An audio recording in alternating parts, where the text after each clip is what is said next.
Welcome to Palawan, mga langga. Wow! And for today's video, mga langga, no, ari kag sabay-sabay kita lantawon kung ano kanami ang ginatawag nga lugar nga Palawan. So, base ang iban sini is matingala nga nakalabot nako sa Palawan.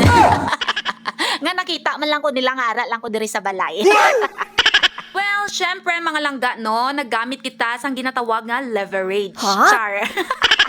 Shout out sa pinakagwapa ko nga manghod sa buong mundo, si Ken Balagon, no, diba? Obviously, mga langga, hindi ako ang nag-take sini nga video. Halin ini sa akon nga manghod, kay para daw may i-content ko for today's video.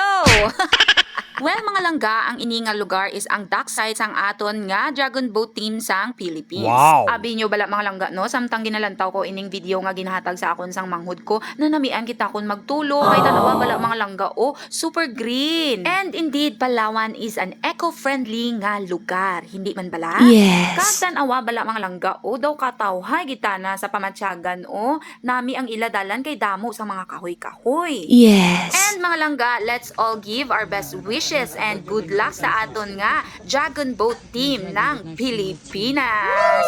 Hi Dong. Si Roger, si Robert, si Montinig, si Toto, si Relio. Anong rail? Si Diana, si Kenneth, at si Stasio. Yan, pili lang po kayo, tag 150 lang. Good luck and God bless Team Philippines! So mga langga, no, ari gali ang ilang nga pool area wherein diri sila mag-practice kag magpakusog sang ilang nga mga lawas. Kag Yes. diri man dapit mga langga, no, kung sa diin palakat ini sa may pangpang or sa may dagat area. Ito po yung aming jacket site.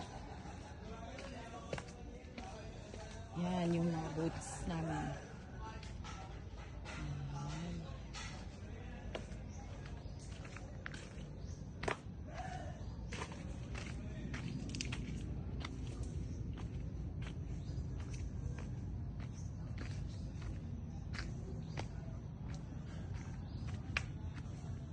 Yate po yan siya dati, guys. Wow! na Binagyo.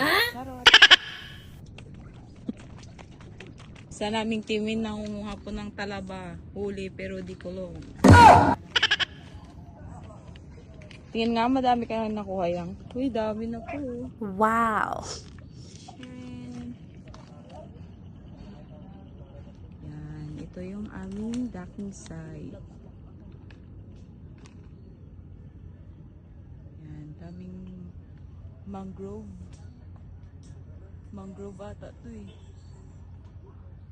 Amo lang anay ini ang aton nga i-flex for today's video, mga langga. So stay tuned for more and see you on my next video. Bye!